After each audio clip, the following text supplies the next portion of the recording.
So guys, hello and welcome to the Friday Night Rant. I am a very happy chappy today. It is Friday. I've just finished work at 7 o'clock this morning, so I've had a little kip and woke up to find 2 copies of Mass Effect. The reason that I've got 2 copies, one's behind me and one's still sealed, is simply because obviously I was trying to get a copy of it. With game being a bit weird and actually stopping people getting the pre-orders, I panicked. So when I ordered one from GameStop, some came in stock in Zavet, and I thought, you know what, I'm a bit scared that I might not be able to get that one, and on top of it, if it's coming from Ireland, it might not be here in time, so I ordered it from Zavet. And at the same time, this is very, very anal of me, of a collector, but still, I didn't want it from Ireland in case the box was slightly different to the normal UK version. And it was, because in Ireland you have the PEGI system on the box, so if you're Irish, you need to be 18 to play this bad boy. But if you're from London, you only need to be 15 due to the BBFC. So if you're in Ireland and you get an ID, just jump across the pond and you can pick it up at the age of 15. And to be fair, my Mass Effect collection is coming on pretty tidy now.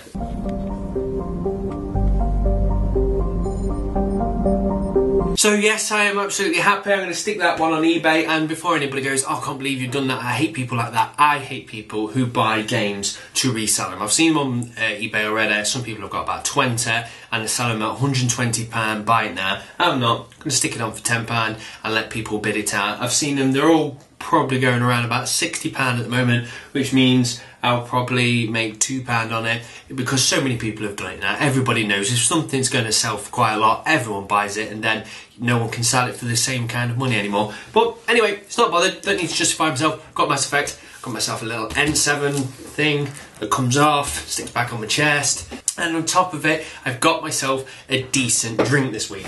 Everyone's been moaning saying, oh, you've been drinking crap, Jurassic Junkie. So you know what, because I'm off for 5 days, it's Mass Effect weekend, can't stop saying it, massive smile on my face. I thought, you know what, I need to get a nice drink so I can sit down and just play with my boys and just Mass Effect the hell out of it. So, gone with a decent drink this week, and that is Jameson's whiskey. So, yeah, top shelf, none of this pussy stuff. I'm going to enjoy it on the rocks.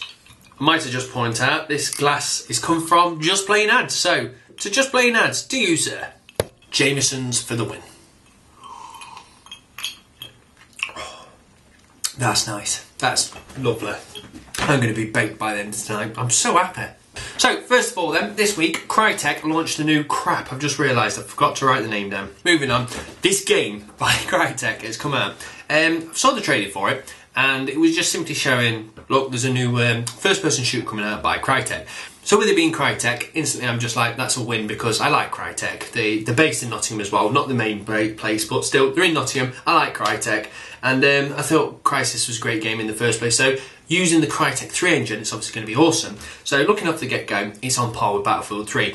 Obviously they're using the Frostbite engine and they're using the Cry 3 engine, both of them very, very powerful engines. And to be fair, they make Modern Warfare look like they're using the Minecraft engine, which isn't that hard. So yeah, they've got a decent engine behind them, and they start showing the trailer, some guys come off an helicopter to start shooting people, cool.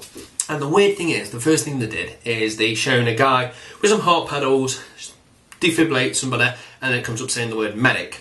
Then there was a sniper, and it said sniper, and then there was a guy doing like engineer work, and it just said engineer. And then there's the typical guy that just shoots, and they just went rifleman. I was like, ooh, that's 4 classes. You kind of look like Battlefield.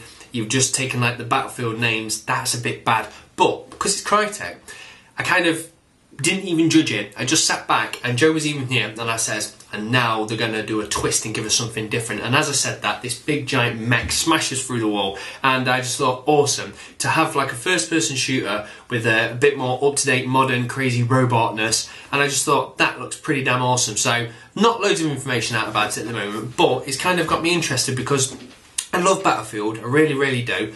But at the end of the day, it's just shooting people. Getting in helicopters and stuff like that is awesome, but you know what? The idea of chucking some mechs in there kind of makes it feel a bit more fresh in the first-person genre. So last week we was talking about the Game Group, which own Game Store and Game Station Store.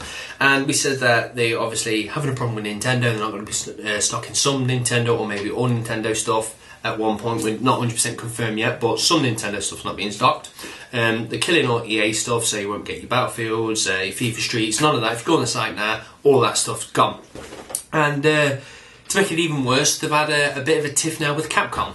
What they've said is, by the sounds of it, same issue, can't agree on a credit agreement, and now they're no longer stocking Street Fighter X Tekken and Asura's Wrath. So that's 2 games already they're not stocking, so I don't know if that means all the future Capcom stuff won't be stocked or just them 2 at the moment, so I don't know.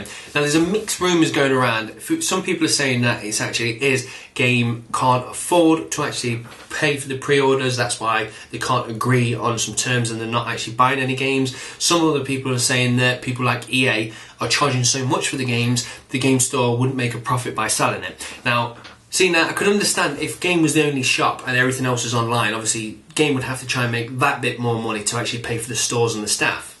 Granger Games, Playtime, all these different shops that obviously, I'm not saying they're doing well, but they're not turning around and saying we can't make a profit off these games, so we're not stocking them. So that kind of makes me say I don't 100% believe that theory. But like I say, I don't know. We don't know what's happening behind closed doors. What we do know though is Game is now stocking less and less games, which is never good for a game shop. Lovely jubbly. Valve I don't normally get to talk about, and Valve is a company that I do enjoy. They tend to not put many feet wrong, and overall I just think they're a good company. They do great games. The only thing that annoys me is obviously this entire Half-Life 3 thing. Now they're keeping the cards very close to the chest, and I just want one nugget of information, just go, yeah, it's coming out, and that would do me. So I was on Reddit and somebody pointed something quite funny about Valve. On their actual website, they've obviously got a career jobs page or whatever it is. You click on it and you've got the normal things on there saying we're looking for a 3D artist, we're looking for a guy to make maps and all the other stuff. But they're also looking for a psychologist, which I thought was quite weird. So I clicked on the psychologist post and just to see what your job would entail. Now straight away I thought what I was going to do is obviously just have the shrink in some office, and then every so often they'll send some staff up there and they'll look under their heads, see how it all works, make sure they're not stressed, and just make sure the team are ticking on quite nice. Which first of all I thought, oh bless them, Valve are really looking after the team, that's awesome. But it actually sounds even better. What happens is the person who's actually going to get this job is going to work on the games. What they want to do is get the psychologist to actually obviously think, when you're playing a game, why do you do these? What gratification do you get from games? What makes you enjoy the different things that you do? And with that, they're going to apply it to the puzzles and the different parts of the games, which would then open up in different ways or give you gratification that you wouldn't expect it to do. So it's quite clever that they're actually going to get somebody on board who actually proper thinks of the brain side, not just the fun, the bangs and the flashy lights. Somebody actually thinks deep inside and go, that will do this to your brain and it stimulate you in this way if you get these kind of things, which is awesome. So that person is going to work close with the team, they're going to be telling them why they want to do these things and actually change the game in some different directions. So it's not been said obviously what game they're going to be working on, but the idea of them actually getting a psychologist in to make the games, to help make the games even, is pretty damn awesome. Staying on the entire Valve thing, this week, in fact I think it was last week now, a very strong rumour came out that Valve was actually going to be making their own PC console kind of thing, which was under the name of the Steambox. And it came out with its own specification, some screenshots which looked like it was probably just the test box while they were just printing about. So to be fair, it looked like a genuine article saying this was on its way. The idea that it was going to do is it was going to make a standard spec for what a PC should be. So obviously if you're a PC gamer, you can put what the hell you want in your machine, you can overclock it, so everybody's gaming experience is slightly different. Whereas those guys on the console, obviously we get the same kind of experience all along because the hardware's not changing until the next consoles come out. Well, what they wanted to do is create a really high spec PC, but just the one, so that was it. That's the one that the game developers create games for, aiming at that kind of spec. And then obviously they'll be recreating new Steam boxes every so often, but I think the cycle is going to be every 3 years. So you buy a Steam box and obviously play games on it, and then in 3 years another Steam box comes out. So if you're a PC gamer, if you want, buy your rig, upgrade it all the time, or if you want, and you're a bit like me, just go, I just want it to work, and you can just get a Steam box and that would do it. So the idea of the Steam box, pretty damn awesome, but Valve turned around and said, nah, that's not happening. And then did the normal Valve thing, made it all a bit of a grey and mystery area. What they've actually said is, yes, we are working on a box of some sort. It's a test box that we're using at the moment to just connect Steam up to the televisions, because they're trying to push Steam onto the television instead of your monitor. So it says this Steam box that they're working on is just like a test box for the software that they're working on, so more pushing the software than the hardware. But then kind of says that it would then work with other people. So it's kind of like where Google made the Android, but Android sits on multiple hardware, so Samsung and all that lot. They were saying that the thing they're going to work on works on multiple hardware, so obviously some people probably like ATI and all the different other companies would make these boxes, and then that software sits on it. So they kind of made it all murky information and went, but we're not doing it yet, kind of thing.